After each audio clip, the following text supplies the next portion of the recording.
I have been doing a 30-day challenge, and I am now up to date.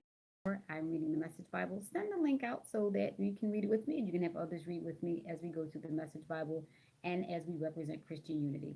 Luke, the Message Bible, chapter 20. One day he was teaching the people in the temple, proclaiming the message. The high priests, religious scholars, and leaders confronted him and demanded, "Show us your credentials. Who authorized you to speak and act like this?" Jesus answered, "First, let me ask you a question. About the baptism of John, who authorized it? Heaven or humans?"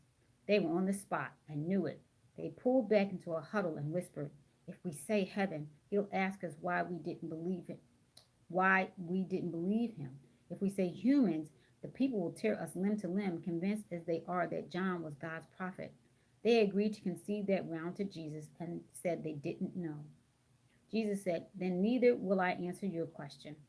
Jesus told another story to the people. A man planted a vineyard. He handed it over to farm hands and went off on a trip.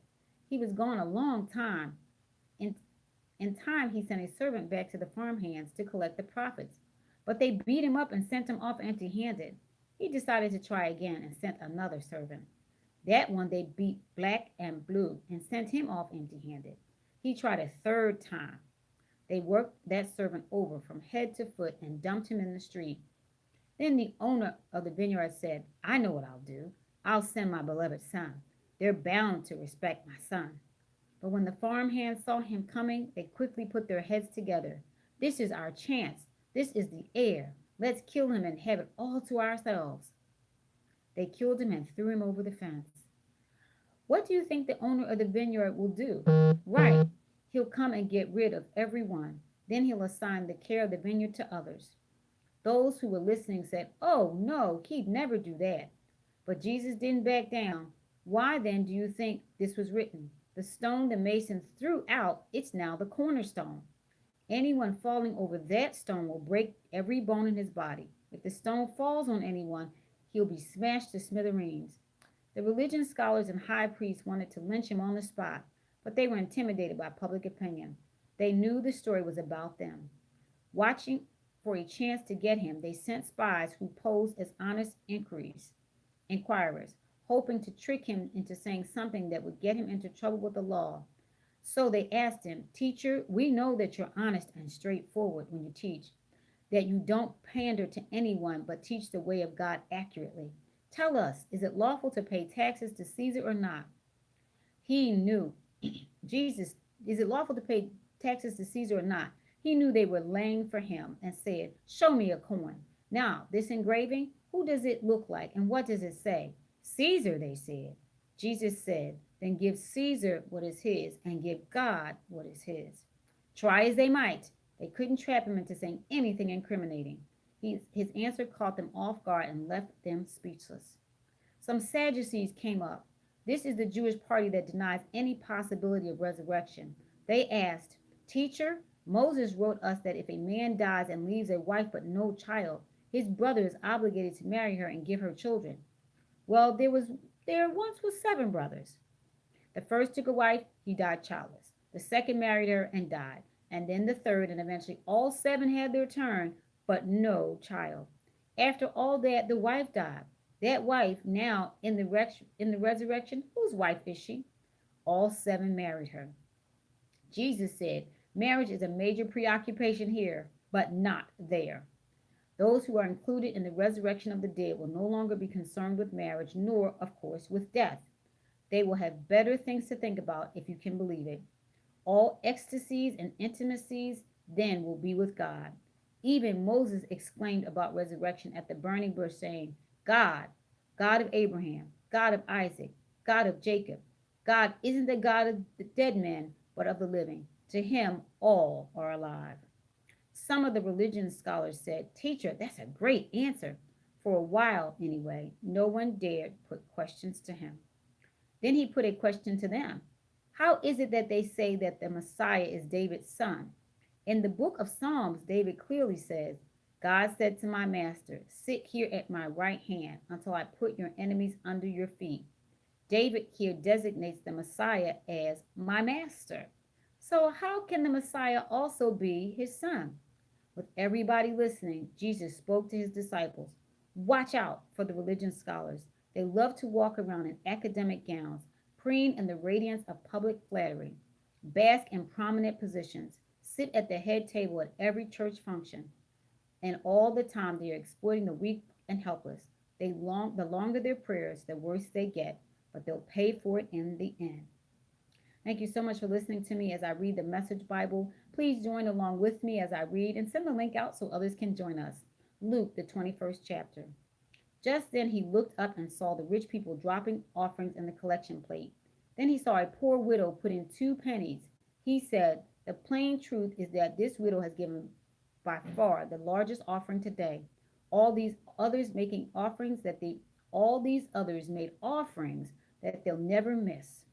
She gave extravagantly what she couldn't afford. She gave her all."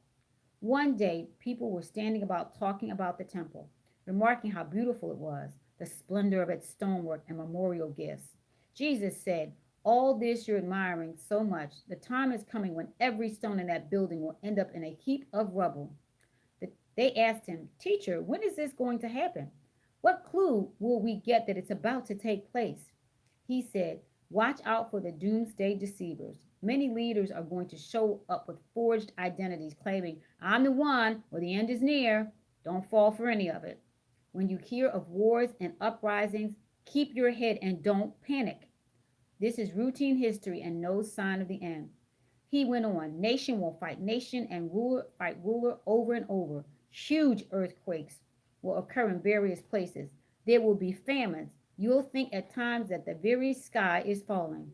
But before any of this happens, they'll arrest you, hunt you down, and drag you to court and jail.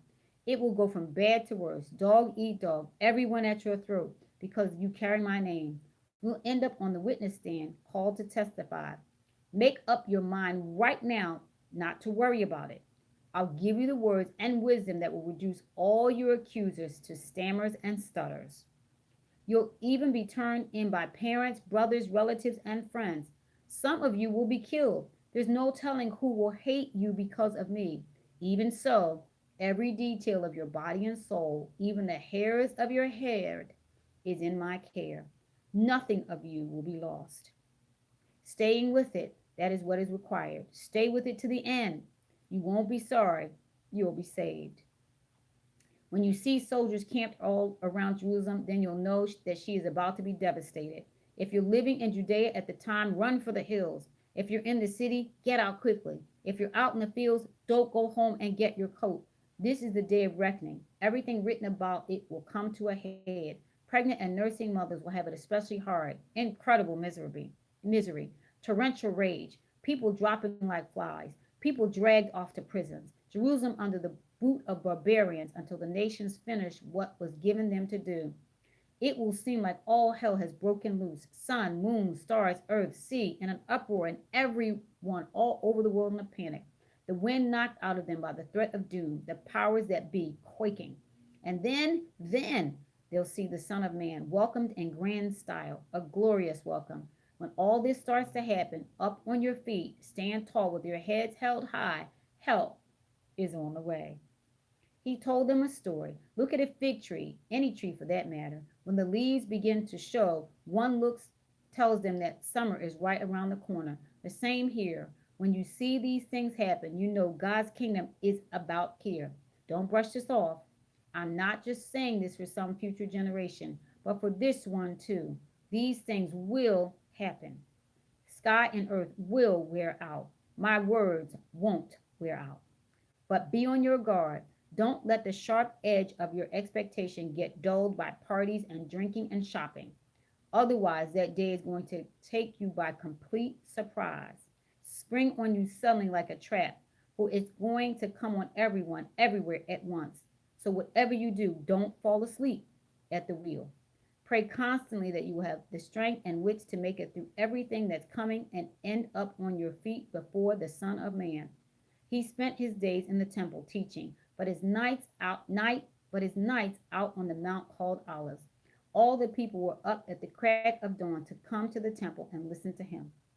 Thank you so much for being here with me. I see your comments. I appreciate them. Thank you so much for listening to me as I have read the Message Bible, Luke, the 20th and the 21st chapter. I'm getting very quickly through my 30-day challenge, getting close to the end. Please come back and be with me. I'm a little early today. I usually do it at 6, but I wanted to make sure I got it done and didn't forget.